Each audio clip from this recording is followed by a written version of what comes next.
शिव महापुराण की कथा तो पहले भी एक बार कहा था, यदि किसी की तबीयत खराब है तो उससे दिन में कम से कम 2 बार मिलो। कितनी बार मिलो? जम के बोलो। 2। घर में अगर किसी की तबीयत खराब है, परिवार में किसी की तबीयत खराब है, कुटुंब में किसी की तबीयत खराब है, कोई रिश्तेदार की तबीयत खराब है, तो कम से कम दिन में 2 बार मिलो।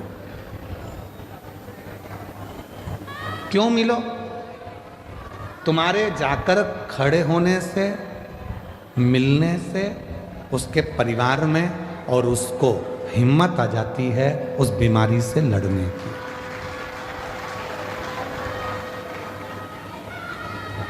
किसी की तबीयत खराब है तो दिन में जम के बोलो 2 बार मिलो। किसी का समय खराब है, बेकार समय चल रहा है, दुख की घड़ी चल रही है, कोई परेशानी आकर खड़ी हो गई है, तो शिव महापुराण की कथा कहती है उससे 3 बार मिलो। कितनी बार मिलना है? 3।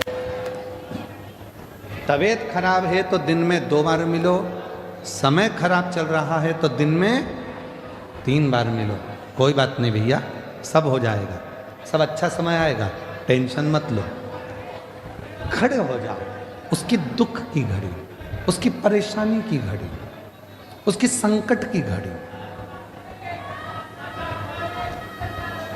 महाराज, किसी की तबीयत खराब है तो दिन में 2 बार मिलो, किसी का समय खराब है तो दिन में 3 बार मिलो, और किसी की नीयत खराब है तो उसे सपने में भी मत मिलो। मान लो उसकी नीयत खराब है तो स्वप्न में भी उसको मत देखना, स्वप्न में भी उससे बात मत करो, मिलो ही मत।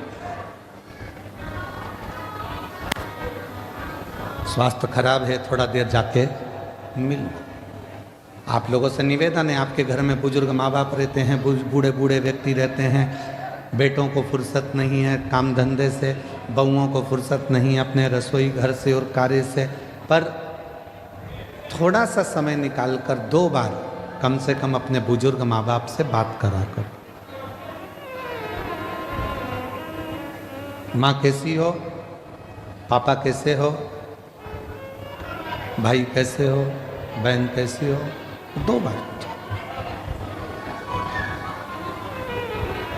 समय खराब चल रहा है, दुख की घड़ी है, परेशानी की घड़ी है, कष्ट की घड़ी है, कोई समस्या बहुत ज़्यादा पड़ी हुई है, कोई बहुत दुख की घड़ी में, समस्याओं की घड़ी में लोग घिरे पड़े हुए हैं, कोई समस्याओं की घड़ी में लोग घिरे हुए हैं, तो उस समय पर, उस घड़ी में, उस पल में, उस समय में, उस समस्या की घड़ी में कम से कम उसको 3 बार जाकर मिलना चाहिए।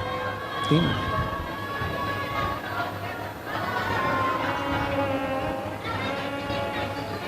उस समस्या की घड़ी में, उस दुख की घड़ी में, उस परेशानी की घड़ी में कम से कम 3 बार जाकर खड़े हो।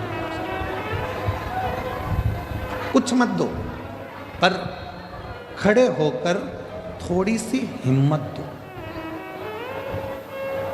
थोड़ी सी